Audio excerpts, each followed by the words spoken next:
Barcelona ha de ser una ciutat que protegeixi la vida als barris. Una ciutat que garanteixi l'habitatge de tots i totes i que tingui cura del comerç de proximitat, del verd i del patrimoni. Que lluiti contra la gentrificació i on cap veí o veïna acabi veient-se obligat a marxar del seu carrer. Que fomenti el creixement econòmic que aposta per la innovació i la creació de llocs de treball de qualitat i que és considerat amb el planeta. Fins ara, Barcelona havia crescut i s'havia desenvolupat amb unes regles del joc que tenien com a principal objectiu la rendibilitat econòmica. Però ara, capgirem el tauler i canviem les regles. L'Ajuntament de Barcelona està impulsant normatives urbanístiques que donen una sortida a la crisi ecològica i d'habitatge que vivim des de la defensa de l'interès públic. Noves normes perquè l'urbanisme no es faci servir per generar beneficis privats oblidant els guanys comuns. El canvi de les regles no és un concepte abstracte. Són actuacions concretes amb què la ciutat sempre guanya. Com ara l'obligació de construir un 30% d'habitatge protegit en les noves promocions per corresponsabilitzar el mercat immobiliari i lluitar contra l'especulació. Perquè un veí o veïna que es veu obligat a canviar de barri per motius especulatius és, al final, una derrota per tots i totes com a ciutat. O com l'activació del PEUAT i el pla de xoc contra els allotjaments turístics il·legals, que han permès ordenar i controlar els allotjaments turístics per evitar que el turisme acabi destruint habitatges i ofegant la vida quotidiana de determinades zones de Barcelona. O l'aprovació de diferents plans d'usos en diferents àrees de la ciutat amb l'objectiu de protegir el comerç de proximitat, el de tota la vida, i garantir la diversitat comercial. I moltes més actuacions concretes que aposten per una economia constructiva, no destructiva. Un canvi de regles del joc que també implica repensar àmbits de la ciutat per donar-los un nou impuls, sempre cuidant i protegint el patrimoni i la identitat urbana. Perquè de la mateixa manera que sabem on volem anar, no se'ns oblida d'on venim. Aquesta és la Barcelona que volem. Una Barcelona adequada als nous temps, amable i sostenible. Una Barcelona habitable que faciliti la vida quotidiana dels veïns i les veïnes. Una Barcelona que marqui camí com a ciutat del segle XXI. Superilla Barcelona.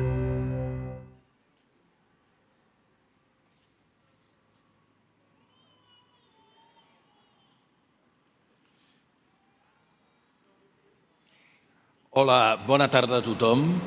Hello, professors Raworth and Glaser. Prenguin molta atenció perquè aquesta segurament serà una de les més interessants sessions d'aquestes jornades. Es tracta de parlar d'una economia al servei de la ciutat i del planeta, res més actual, res més urgent, res més calent. As the pandemic told us, people live or die or survive. That's the same for economics. In less than 1 decade and a half, we have registered 2 of the 3 most impressive financial crises in less than 100 years, which has placed on the table all the big challenges, all at the same time. Relationship between finance and production, between industry and services, between growth and welfare, between prosperity and inequality, between industry and transport and climate, between housing and environment, etc., etc., etc., etc., all at the same time. In cities, is the same thing. Thriving of cities is not granted. We have to push on it. But for the economy to be rebuilt, cities are essential. Why so? Because they concentrate more than half of the humankind. Because they represent 3/4 of the whole economy. Because their dynamic, their innovation, their possibilities, their freedom, their air that we respire sometimes. Also because cities offer solutions. If you compare, for instance, China's economy and the Soviet Union economy, being both dictatorships, let us say, the great difference of the slowdown of the Soviet economy and the progress, not without problems, but the progress of the Chinese economy, owes a lot, not only in the height of the private sector, even in China, but also because the decentralization, the power of the regions and the cities, also in the economic terms, since Deng Xiaoping, etc. So even in those different countries, cities offer solutions, offer progress, offer sometimes prosperity. But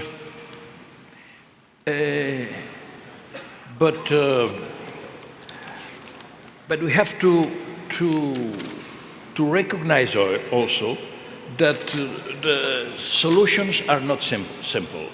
They have to be firm, but also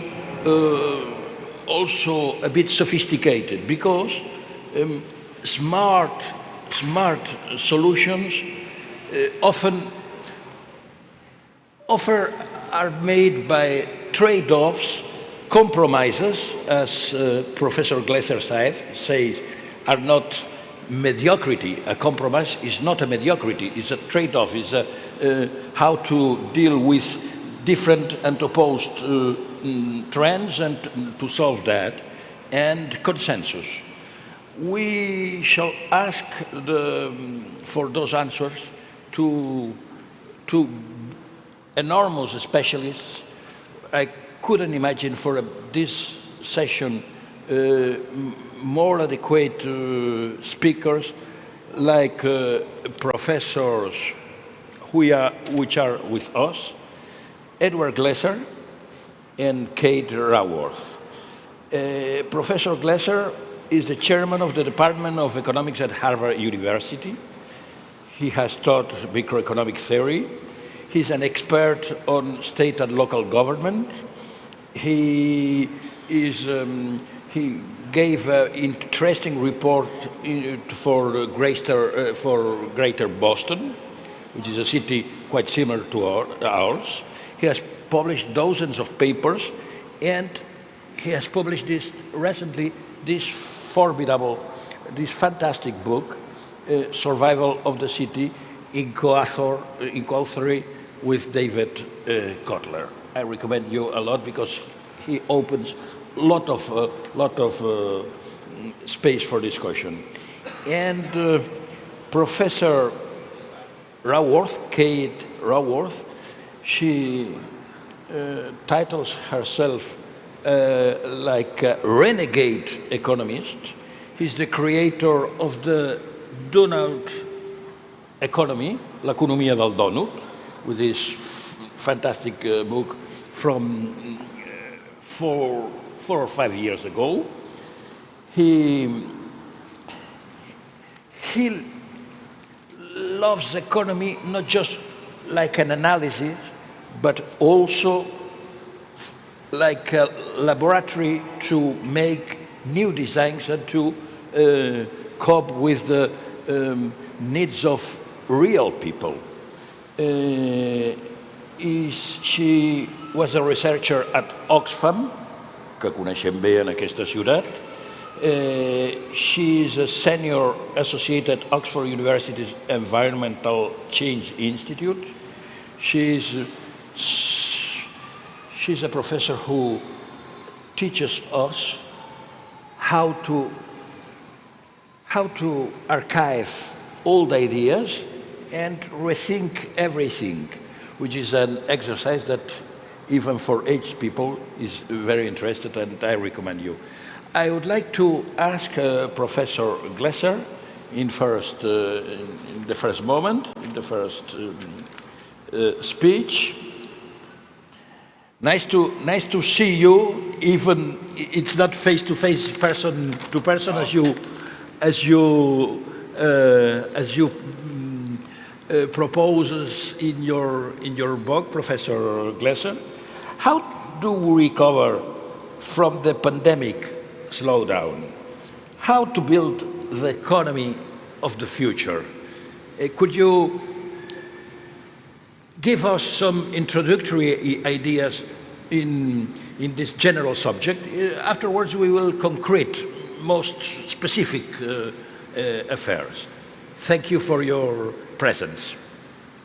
Thank you so much for having me there. I cannot tell you how much I wish I was in Barcelona, which of course is one of my absolute favorite cities. Let me share a few slides with you, because it's I think somewhat helpful to see a few images. Now, one of the things that we've learned from history is the impact of a pandemic depends a great deal on the stability and strength of civil society at the moment in which the pandemic strikes. So this is an image, it's by a follower of the French Baroque artist Nicolas Poussin. It's often used to connote the plague of Athens, which struck that jewel of the Mediterranean world in 430 BCE. This was a time in which Athens had been doing all that we could possibly ask a city to do, creating collaborative chains of brilliance in architecture, in philosophy, in democracy itself, creating history. And luckily, of course, Thucydides was there for this catastrophe. It came during the Peloponnesian War, and in some sense, even though the city survived, a quarter of the population died over 2 years, according to Thucydides, who was there. And in some sense, the glory that was Athens was dimmed forever. It soldiered on for 25 years, but it was really rocked off its pedestal, partially because the city was, just barely surviving this conflict with Sparta to begin with. Fast forward 1,000 years to Constantinople in 541 BC, an even more unstable moment where the Emperor Justinian is preparing to reimpose the Pax Romana on the Mediterranean world to bring an end to the disorder that had come from the invasions. And just as his warlord Belisarius is reconquering North Africa and reuniting the Eastern and Western Roman empires, Yersinia Pestis, the Black Death itself, strikes Constantinople, right? For 2 centuries it rages, and it pushes Europe into almost a millennia of non-urban warfare and darkness and chaos. Now, for most of the past 650 years, our cities have been much more robust to urban plague. This is the 19th century. It was an era of yellow fever emerges out of Africa, a mosquito-borne illness, and cholera emerges from the Ganges Delta in 1817, a waterborne illness. In part, they survived because they came together to do amazing things in city building. They built the aqueducts, they built sewers. Think about Barcelona, so much of which was rebuilt once the walls came down in the late 19th century. And you have this model of urbanism that's created because the city came together to actually solve its problems. Now, for the past 100 years, we've lived in a sort of blessed century of being relatively pandemic free. And then, of course, pandemic hit us again in the past year and a half. And hopefully, as we get through this, we will be able to look forward to an economy that is more inclusive as well as robust again. Because in some sense, the pandemic has only laid even more bare the tremendous inequality of society. This is New York City. This shows cases per capita. These are the densest, these are the densest parts of New York. These are the least dense parts of New York. These areas had far less COVID than these areas. Why? Why were the densest parts of New York the safest? Because the people were able to adjust their trips most. Because that's where you see, and this comes from cell phone data, that's where you see these really sharp declines in the mobility of people. Why were they able to reduce their trips? Because they were rich knowledge workers who could Zoom from work. And that is really one of the highlights of the past year and a half, is the experience of rich and poor, both in terms of the disease and in terms of their work, has totally diverged. So this was the height of teleworking. 50 million Americans were working remotely during the pandemic. 68.9% of those Americans with advanced degrees were working remotely. Only 5% of high school dropouts were working remotely. Only 15% of Americans with only high school degrees were working remotely, right? A huge divergence. And you see this in the death data. In 2020, the work of my colleague Raj Chetty has found that mortality spiked enormously for poor Americans, and it did not move one bit for richer Americans. Now, this inequality then slams into pre-COVID urban weaknesses. And I'm sorry, I'm going to be a little bit American-centric on this, but there are at least 4 areas, and I think they're common everywhere. So one of which is cities appear to be bringing enormous productivity. So that was the economic energy that you were talking about, right? And you can see this on your left-hand side in the positive relationship between density and per capita GDP, but not promoting upward mobility for poorer children. This comes from the Opportunity Atlas data of Raj Chetty. It's asking about where do the children of the poor end up in the income distribution. And you can see the denser the area, the more badly the poor children do. It's also true within cities as well. Poor children who grow up close to the city center end up worse than those children who grow up in lower density areas, right? So cities are promoting productivity, but not promoting upward mobility. At the same time, they're unaffordable. This shows a map of New York, a map of the US that shows the relationship between the amount of new construction, which is along the x-axis, and the price levels, which are along the y-axis, the vertical axis. What you can see here is the places that are expensive don't build a lot, and there are places that build a lot aren't expensive. There's no creation of real affordability. And real affordability means a city in which an outsider can come and rent at an affordable rate without allowing enough building.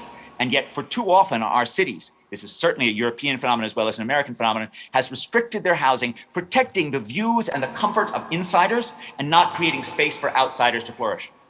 Third, this lack of mobility means that our economically dynamic cities do not allow the room for people who are in depressed areas to come in. American, like European, joblessness has risen dramatically over the past 50 years. And as you can see from this graph, there are pockets of America, non-urban pockets of America, in which more than 1 in 4 prime-age men are jobless, right? This is certainly also true for Spain. I don't know what the future for less educated work looks like in low-density, non-urban areas, but I am sure there will always be service sector jobs in Barcelona as long as there is the space and the opportunities for less skilled workers to come in. Over the past 2 years, we have learned how much more vulnerable our economy is to pandemic than were the economies of the past, right? The Black Death may have killed off 1/3 of Europeans during the Middle Ages, but the remaining Europeans were paid more because there was more land per capita. The industrial economy experienced a sharp shock during the influenza pandemic of 1918, 1919, but the factories came back up again because people still demanded cars and ice boxes. But the urban service economy, right, which has provided an employment safe haven for workers who are, whose jobs were eliminated when the factories shut down and they outsourced, where the ability to serve a cappuccino with a smile was an employment safe haven, right? Those jobs can disappear in a heartbeat when that smile turns into a source of peril rather than a source of pleasure. Going forward, right, cities are facing two things.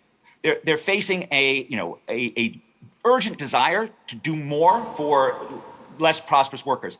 That desire must be accommodated, but at the same time, the wealthy businesses have never become more mobile. The Zoom revolution will not mean that face-to-face contact is dead, but it will mean that it's never been easier for firms to relocate. And so the competition for global talent has never become harder.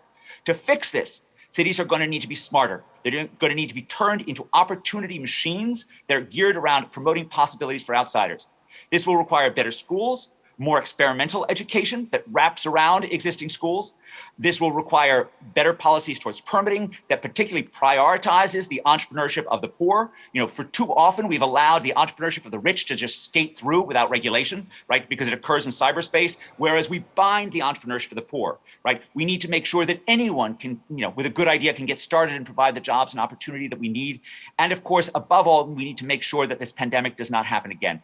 And so, providing more freedom to flourish, both in terms of entrepreneurship and housing, empowering ordinary citizens through the tools of education and re-education for middle-aged people, making sure we have the humility to learn, not going in thinking that we have all the answers, but recognizing that particularly in education, we have to have governments that are a learning machine. And of course, recognizing the climate crisis that is upon us, which is all the more reason why cities need to permit more space. Because, as we know, living in dense, crowded areas where people walk rather than drive is a recipe for far lower carbon emissions. And if the great growing economies of India and China see their per capita carbon emissions rise to that seen in the sprawling United States, global carbon emissions go up by 130%. But if they stop at the level seen in wealthy but hyperdense Hong Kong, global carbon emissions go up by less than 30%. So the whole world has a lot to gain if cities make themselves places where anyone can come and find a brighter future. Thank you so much for including me in this discussion. Thank you very much, Professor Glesser. May I retain two ideas from your initial speech?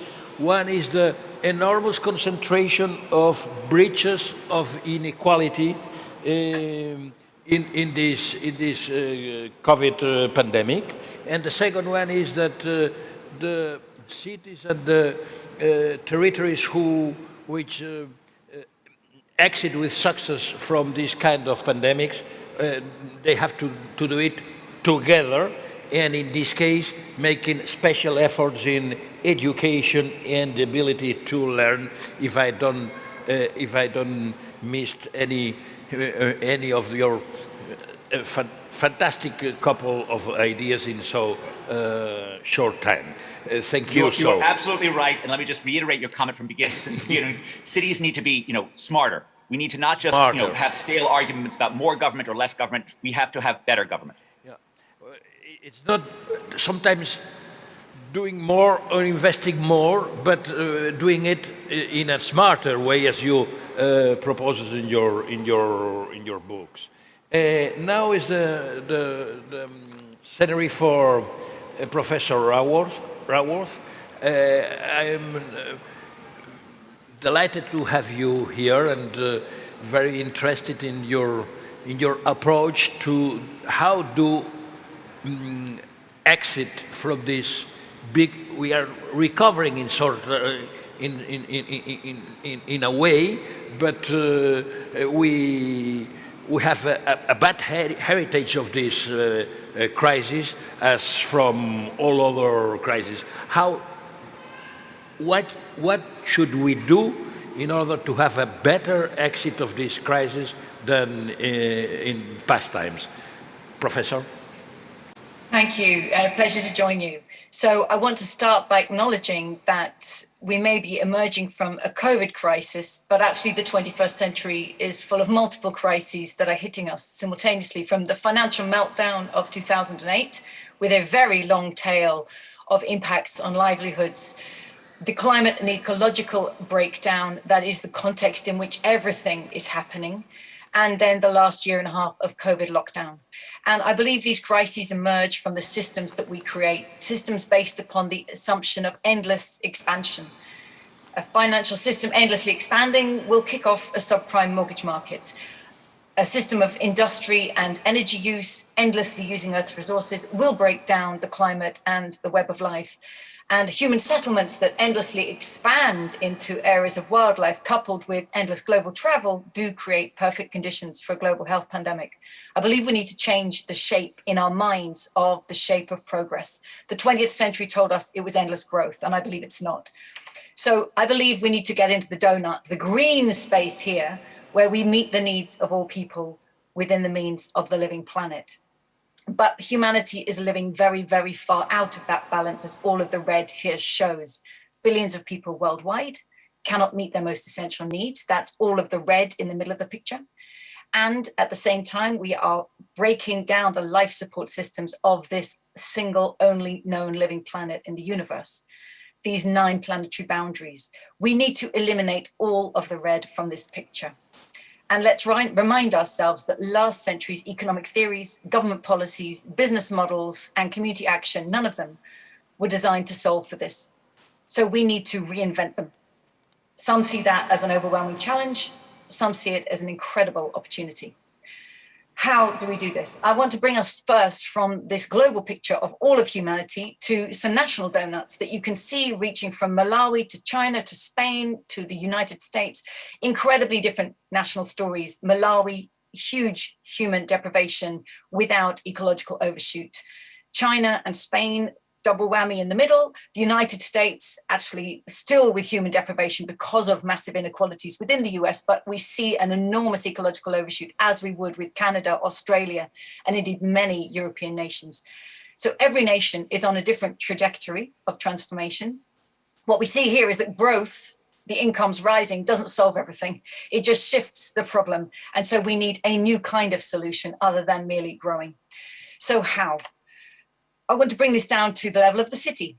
And we can ask, can our city live within the donut? Can our city be a home to thriving people in a thriving place while respecting the well-being of all people and the health of the whole planet? And when we unroll the donut and open it up, we find a space we can go inside between the social foundation and the ecological ceiling and envision the future we want. Let me take you in there, and I invite everybody to listen from their own city. So the questions we ask are 4. How can all of the people of our city thrive? And what does it mean to thrive here? Each city has a different culture, values, and history, and what thriving looks like will differ. So what is a city's vision for thriving? And what would it mean for our city to be as generous as the wildland next door? Each city is located in a unique ecological habitat on planet Earth, where nature has figured out how to cleanse the air and house biodiversity, how to store carbon, cycle water and harvest energy, how to regulate the temperature, build soil and make us feel at home. How can our cities aim to match or exceed that generosity of the living world? These are the local aspirations of a city, but every city is profoundly interconnected with the whole planet and with all people. And so we must also take global responsibility from our cities to ask, how can our city respect the health of the whole planet? Think of its carbon impacts worldwide. How can it transform its transport, heating, energy systems to reduce that impact? Every city has a massive material impact beyond its borders, bringing in materials for construction, clothing, food, consumer goods, electronics. How can it reduce its material footprint on the planet? And still thinking of those global supply chains, how do we also ensure that cities respect the well-being of all people, those who are employed through global supply chains to provision for their needs? These are the four lenses that we engage in when we work with cities to think about imagining their futures so that they can move into that space of the donut. We have run workshops from Portland and Philadelphia, Amsterdam, Toronto, many cities now worldwide. And it's clear that we need to transform the dynamics of place. So if we're going to transform the future and eliminate the red from that image of the donut, first, we must turn at the degenerative industrial systems that we've inherited that are running down the life support systems of our Earth and make them regenerative by design so that resources are not used up, they're used again and again, far more carefully, collectively, creatively, and slowly. The challenge here of moving towards a circular economy is that there are many possible futures for that circular economy. And if we think about the core design of a circular economy, I'm going to stylize this and say there's one possible future, which is what I'm going to call corporate circularity. Every major company says we will close our own loops, return the materials to our brand. The standards are owned and protected. The governance is in-house. The technology is proprietary. We end up with 1,000 million little loops of their own, and nature would laugh at us because nature does not work like this. Nature works more in an ecosystem, what I'm calling the common circularity, where resources flow in nested loops are returned to an ecosystem. The standards are open and shared, the government is network wide, and the technology is in the knowledge commons. For me, I'm thinking of the long view. How do we create circular economies that move towards this common circularity and don't get captured by corporate circularity, because it won't get us there. The second dynamic I want to speak of is that we've inherited cities, indeed economies, that through their infrastructure, through regulations, through privilege, tend to capture opportunity and value in the hands of a few. And we need to transform them into distributive systems where value and opportunity is shared far more equitably with all who co-create it. We can think of that in terms of housing, in terms of access to work, in terms of the examples that Edward was just sharing around telecommunications and opportunities to work remotely, and whether or not that can become far more distributed. But I want to take, again, the challenge of which direction will this go in? Because if we just think about digital networks alone and their design, what they're designed to serve, again, we have corporate networks who are taken up because of their size and power, but they're driven by finance, they have proprietary control, the data is captured, and the user is seen as a consumer, indeed seen as the product. What if we could take those very same network possibilities and create commons networks that have take up because they are fit for their purpose, they're community driven by design. The governance is free and open source, the data is sovereign, and the user is a co-creator. Again, to me, these are two both simultaneously existing, one far more dominant than the other, two possibilities, taking the long view. How are digital technologies going to be in service to us, or will we be in service to them and their owners? I want to pull back and say that one thing that gives me optimism, or at least possibility, is to recognize that if we note that every single industrial system requires a source of energy, a means of production, a form of communication, and a store of knowledge. then there are many centralizing technologies behind these. And the 20th century was dominated by centralizing technology, oil rigs, Fordist factories, centralized switchboard, and patents and copyrights.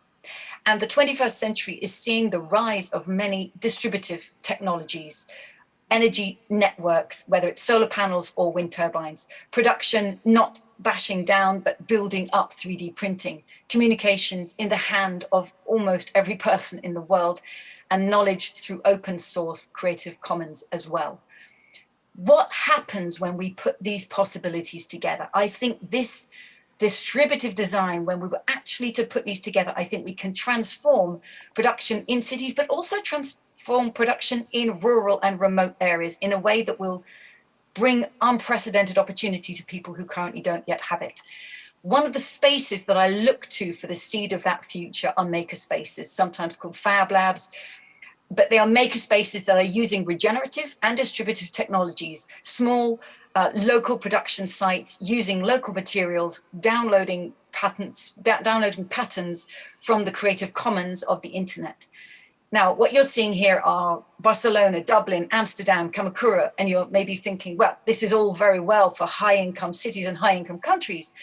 But I think we are at the stage with this revolution, as anyone who was alive in the 1980s will remember the early days of the mobile phone, when the only people who had mobile phones looked like these gentlemen. And we would have thought, what on earth does that have to do with the lives of most people? Because the makerspaces are also in Bhutan, in Togo, in Tanzania, in India, and they are going, I just see a huge potential for reinventing the future of production in regenerative and distributive ways. As they say, we share the recipes of how to construct our world. So as we emerge from COVID, which is just one of the many crises we face, we must harness these opportunities to become regenerative and distributive by design, so that we move away from cities, which are Pito cities, products coming in, trash going out, part of a linear globalized production system, to Dido cities. What comes in and out is data. The materials recirculate locally. They're co-designed in SMEs, fab labs, and makerspaces, and that we use data. Bits are light, so they travel globally. Atoms are heavy, so they recirculate locally in Cosmo local production. This is coming from the Fab City movement, which of course has a very strong presence in Barcelona itself. So let me finish there and say, I believe if we're going to meet the needs of all people within the means of the living planet, it's essential to create systems that are regenerative by design and distributive by design. And I believe cities have an absolutely critical leadership and experimental role in making that happen. Thank you. Thank you so much, Professor Raworth. Thank you for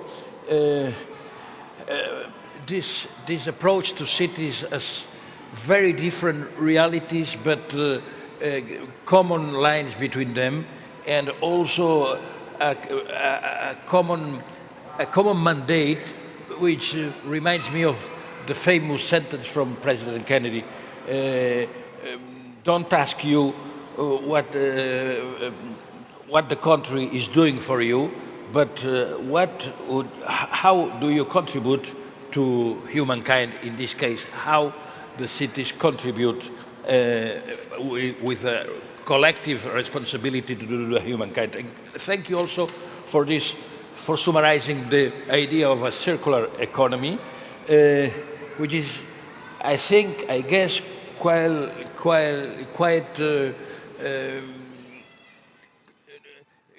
which awakes a lot of interest in this city, which there are not, has an architecture which has not straight lines.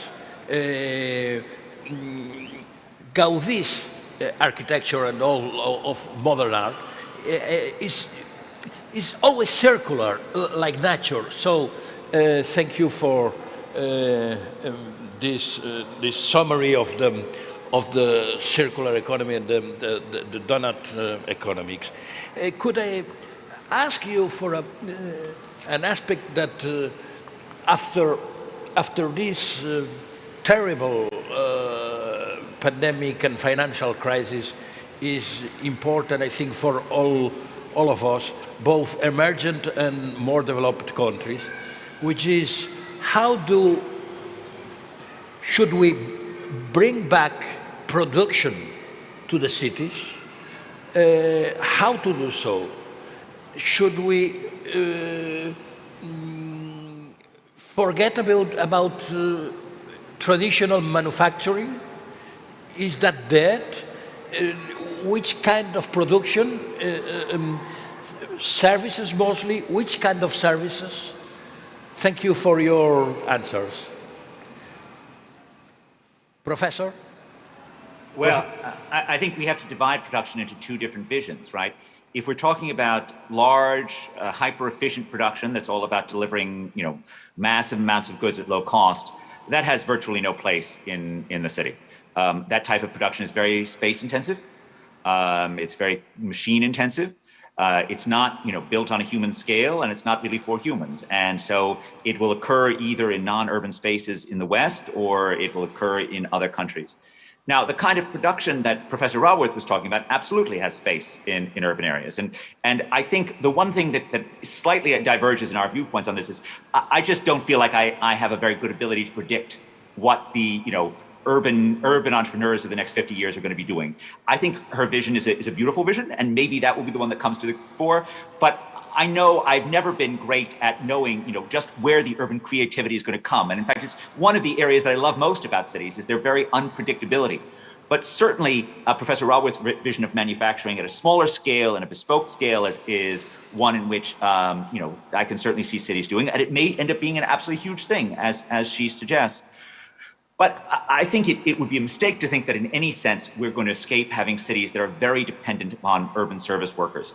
I mean, prior to COVID, 1/5 of the American labor force, 32 million workers, were in leisure, hospitality, and retail trade. The urban service jobs are a huge part of Barcelona, and it's hard to imagine a future in which that will not be the case, or that shouldn't be the case. That is, in fact, also a delightful aspect of cities.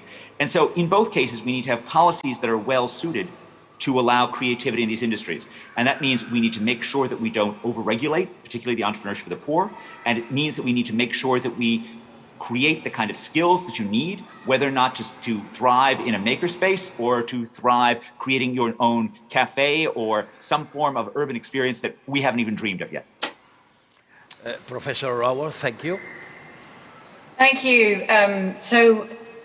Just a really interesting point to pick up, if I could say, Edward, you're welcome to call me Kate. I'm not aiming to predict. I'm aiming to propose. I believe if we are going to meet the needs of all within the means of the planet, then the only way we can do that is becoming regenerative by design. And the only way we can do that is having far more distributive ownership of the sources of wealth creation. So it's not a prediction. We may fail to do it, but I'm proposing that this is the design route that we need to go.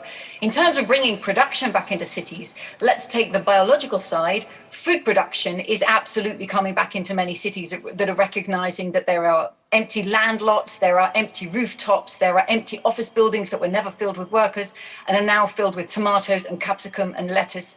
And there's a lot of technology emerging to enable that to happen and bring food, fresh food, much, much closer to the city. That's the biological story. But on the technical materials, we also know that we need to refurbish, repurpose, reuse, recycle, and share. And that happens locally. So the city of Amsterdam, for example, has committed to being 100% circular by 2050. No one knows what that means yet. It's like a moonshot. But being 50% circular in material use by 2030. That means half of the materials that are in use in the city should be being reusable. This is already happening in construction. Materials carry a passport. There are material depots of where those materials must be stored and labeled so they can be reused. There must be repair in textiles. So there's a lot of new jobs appearing within the city about closing and making smaller and smaller the loops of circularity. And I see this as a very positive development, both in terms of reducing a city's material footprint, but also creating good quality jobs within those locations. And Kate, which is the place of entrepreneurship, private entrepreneurship, and which is the place for regulation, which was just mentioned by Edward? In these new activities coming back, in these new samples that you put on the table, which is the place of entrepreneurship and which is the place of the administrations and also local administrations? I agree very much with what Edward said. It's not about more government, less government, but good government. And I believe regulation is a key part of that, regulating to bring into reality the circularity. For example, Amsterdam, giving a long, loud legal message to business. If you want to stay in Amsterdam, you're welcome. But you've got to get circular if you want to stick around. And those regulations, I believe, unleash creativity. We are seeing new designs of energy, new designs of food systems, new designs of circular business models that never happened before because the pressure to do it, whether through costs of materials or through clarity of regulation, wasn't there. The role of entrepreneurship, I would say, and for me this is a very important point, is that we need to, I believe, we need to redesign the concept of enterprise itself. Let me show you very briefly. I ask every enterprise these questions. What is your purpose as a business? Why do you exist and what are you in service to? How do you network with your customers, with your suppliers, with your ecosystem in the industry? How are you governed? What are the metrics of success? And what are your principles and practices? But crucially, how is this enterprise owned? Is it owned by venture capital, by shareholders, by employees, by the state, by the founder or a family? Because how it is owned will profoundly shape how it's financed and whether finance is in service to that purpose or in service to itself, extracting value. So to me, crucial to enable cities to make these pivots is also reinventing the design of enterprise. So we have enterprises, and they're not last century's business models, they're this century's business models that are actually fit to bringing about these transformations. Of course, they must be commercially viable and profitable. That's what a business is. But it's not there only to generate profit. It's there to generate the purpose for which it was established. Edward, sure you have some nuance or some accents on this question to your colleague? So I just on regulation. So, I certainly believe very strongly in the role of some regulations. I mean, the sanitary efforts of the 19th century, which in some sense, this was done by cities. In some sense, it's a hinge of history in which before the 19th century, pretty much the overwhelming thing that governments did was to kill people. Now, it might have been, killing your enemies, so you like that, but it was killing somebody. Over the course of the 19th century, cities invested and, made themselves healthy. And all of a sudden, governments started to actually bring life as well as to deal death. That required regulation as well as infrastructure. So in order to actually get people to solve the last mile problem, and I work on clean water in sub-Saharan Africa, where we have a steady issue in which, wealthy first world entities, Millennium Development Account, will build water mains and poor households fail to connect to it, right? We need to do something to enable that to happen. And in the 19th century US, that was regulations on the owners of tenements, which actually forced them to connect to the water system. You may want to combine this with subsidies as well. That battle is still raging in the developing world, but it's less central in the developed world, but regulation is still out there. So I certainly believe very strongly in the need to have a carbon tax that actually charges all producers for the carbon that they do that is harmful for the environment. And I think we need to take on the climate crisis by creating very strong financial incentives that push our companies to act in a different way. In terms of local regulations, though, we need to also make sure that the regulations do not do more harm than good. And so I strongly favor things like sunset clauses on regulation, which means you have to constantly, every 5 years, every 10 years, you have to reface the condition again. I favor the assiduous use of cost-benefit analysis to make sure that these regulations do enough benefit to offset the harm, where we have sort of rigorously counted in the environmental benefits as well as everything else that's going on. So regulation has a profound and important role, but ultimately cities are about empowering individuals. And the goal of regulation needs to be to protect and empower those people, not to try and dictate the way that they live their lives or to dictate to businesses the business model that they should use. Thank you so much. My last question before giving the place for the attendance is one discussion that we have these days in Barcelona particularly, and in America since the George case of the the knee case, and also through all Europe, which should be in a progressive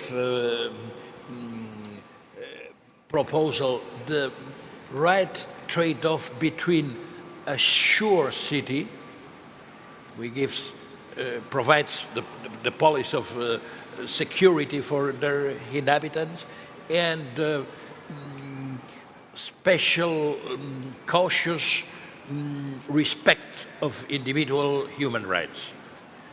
Professor Glasser?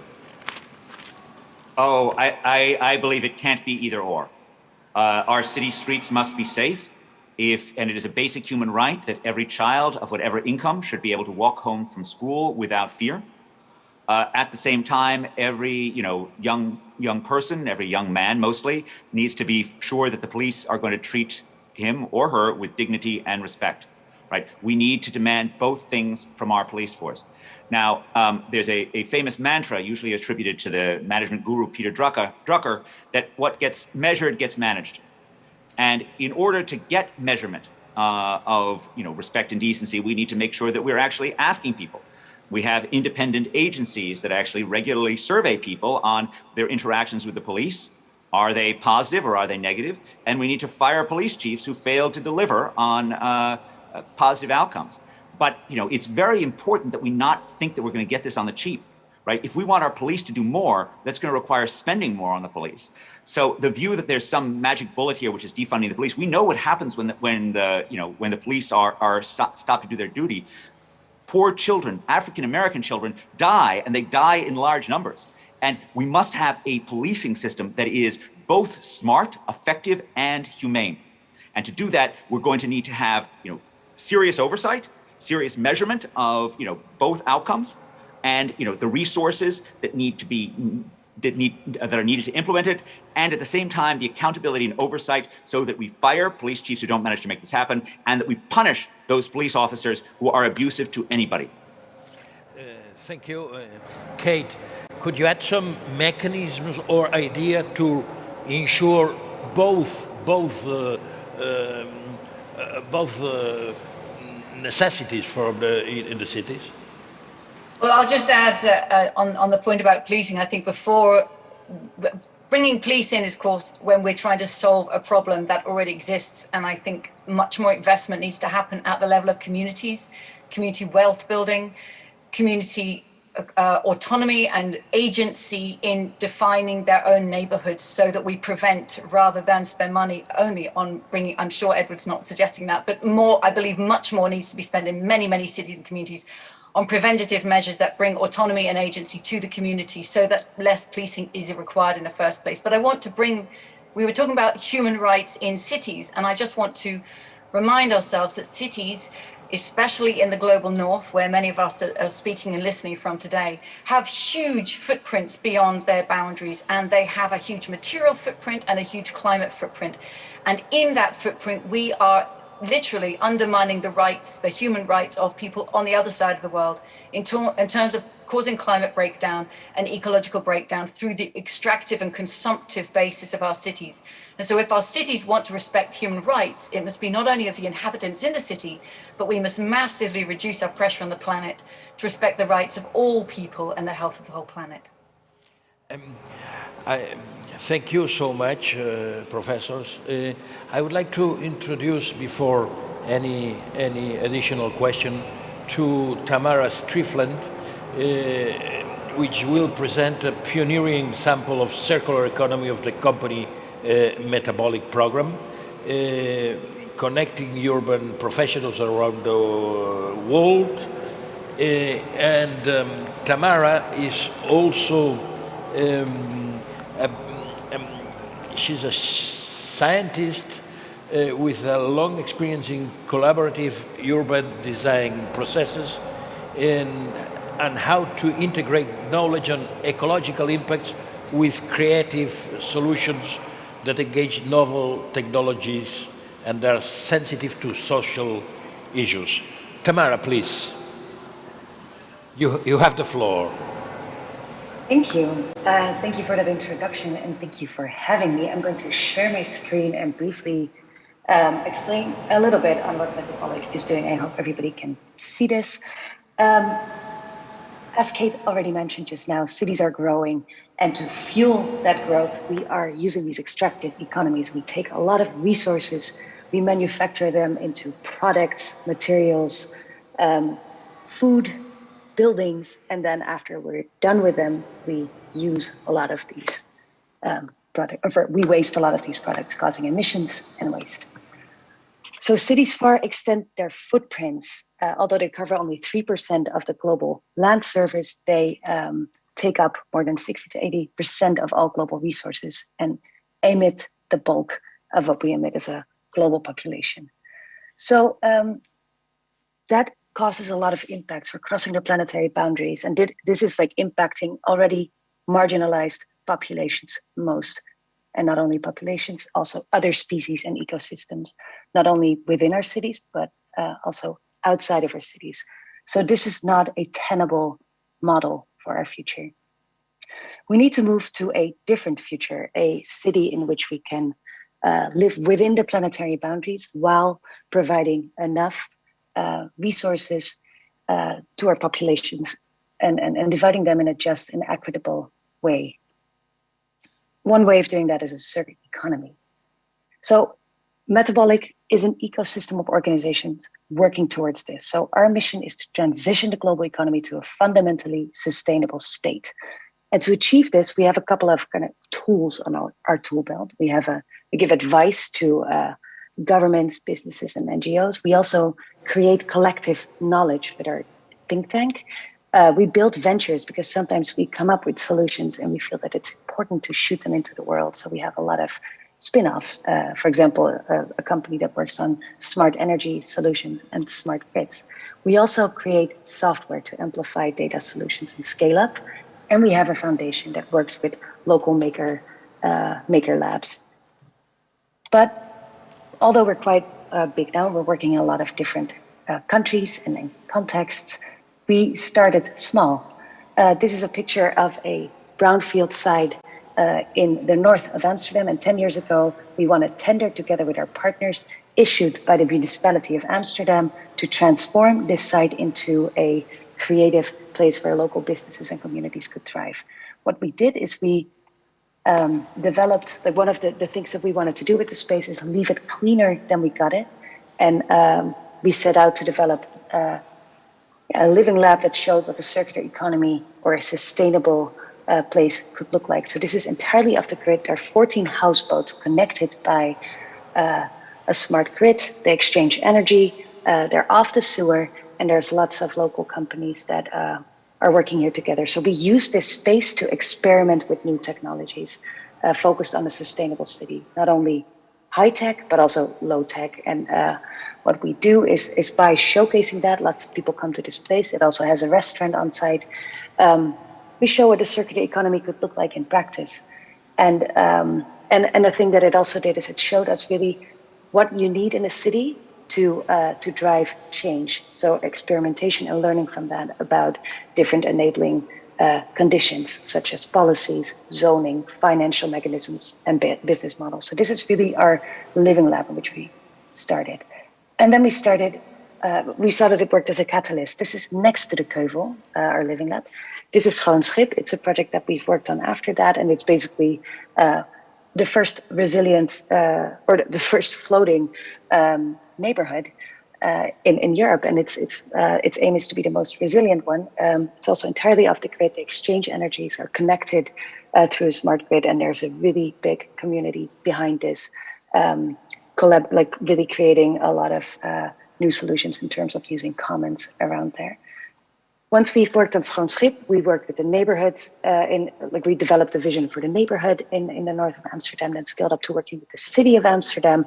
And after that, we started working with lots of different programs, not only in the Netherlands, but also across Europe and North America. And now we have, we work across scale. So we do a lot of solution thinking about materials, but also what a sustainable building looks like. We think of buildings and how they relate to the neighborhood and what a sustainable version, or how we could create sustainable transformation there.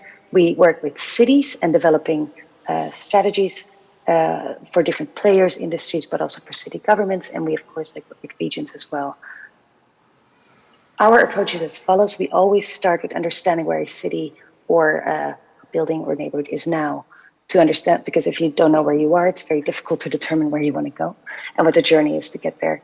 We then develop a vision of what the sustainable future could look like. Kate was already saying that Amsterdam wants to be circular, fully circular in 2050, and that's already set some concrete goals in 2030. We then also develop some interventions or solutions that can help you get there.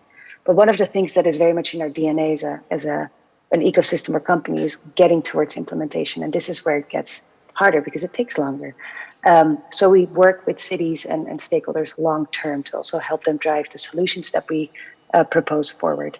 And then we also have these monitoring solutions to see if if we're on track for achieving the goals. We always approach our work from a systemic lens, because we want to prevent that a solution on one element causes something negative somewhere else. So that's burden shifting. So we approach everything systemically and integrally. We build on existing structures. A lot of cities already have many things going on. So we really want to set visions and goals that are related to the context and build on existing initiatives, stakeholders, infrastructures that are there. So we do a deep dive as well. I wanted to give a quick example of a city that we've had a long-term engagement with, which is also Amsterdam, but today I'm giving the example of Rotterdam.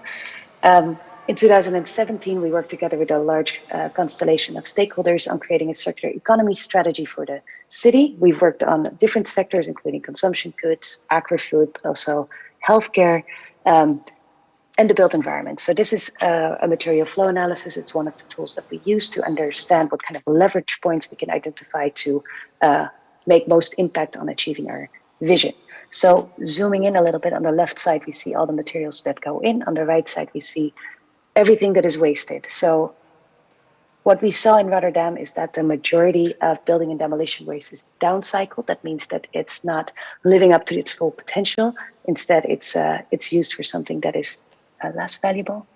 So that was a large leverage point, and one of the things that we focused on when we created a strategy. So once we create a strategy, we also work with a group of diverse stakeholders called the driving group to push these solutions forward. One of the solutions we have been working on over the last few years is the implementation of one of the business cases called a building hub. So what we did together is we found the optimal location for storage and processing building materials, so that then you can really, instead of wasting secondary materials or demolition waste, reuse more of these elements. We've also stayed involved in the agri-food track. We've worked with the municipal government to really do a deep dive on their policy for agri-food and thinking about how they can collaborate more as a municipal government to actually implement some of their solutions and identify where to intervene best in the system.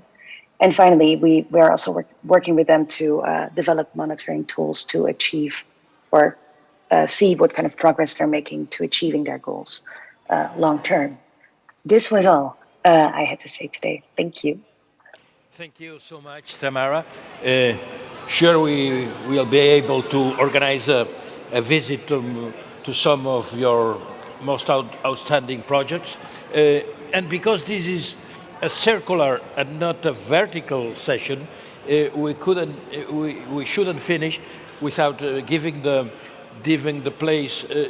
floor to the attendants, both physically face-to-face attendants or the internet ones. Is someone in the hall to want to ask Professor Glaser or Professor Raworth some precise question? If not, we have. I can share one question Yeah. from YouTube.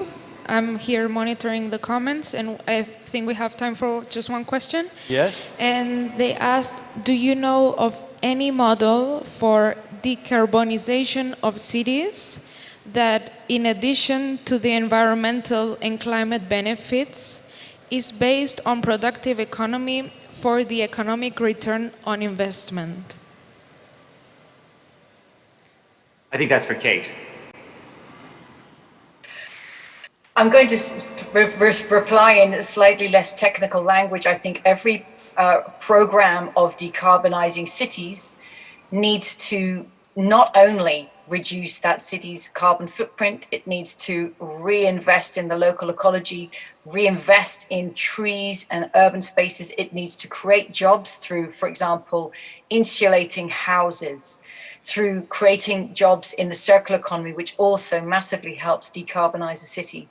So, and I'm going to go back to saying that I believe we need new kinds of enterprises that are designed precisely to serve a purpose and to drive profit, that they often reinvest in their purpose rather than serving there for shareholders. And so the intention of return on investment is not just financial, it's multiple benefits, ecological, social, community, as well as finance. And I think this is the future that we need to move towards.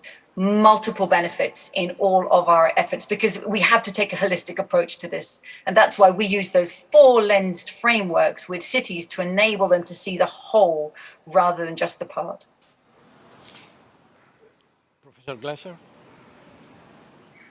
I think the one thing to emphasize on this is the whole beauty of things like carbon taxes is they enable, everyone, they mean that everyone faces the same social cost of their polluting activity. And so they don't create an unlevel playing field where an actor who's trying to be good, who's trying to reduce their carbon emissions, faces an economic handicap relative to everyone else. It imposes the same burden on everyone else. And that's really what we should hope for. I mean, the business of protecting the planet against climate change is something that, everyone needs to bear some cost of that. And we need to make sure that we aren't just imposing it on the good actors. The other thing I just want to highlight on Tamara's point on our global connections. Yes, we're globally connected because of climate emissions, because of climate change and carbon emissions. We're also globally connected because of health. And one thing I didn't emphasize very much, but I think it really is important, is that what we have learned from COVID-19 is that a disease that starts anywhere can spread anywhere. And consequently, all of the residents of wealthy world countries have a stake in investing in the health of the developing world, in investing in sewers and investing in clean water, in making sure that they don't just use antibiotics to fight disease, which then breeds antibiotic-resistant superbugs, but we're all in this together. And if that's our takeaway from this, we will end up with an urban world that is much stronger and also more just. Thank you so much. I think that we are pressed by the agenda, so I wish the next opportunity to discuss with you professors will be a presential one. Don't forget that Barcelona is your home also. Thank you. Good evening. Gràcies a tots i donem per acabada la sessió.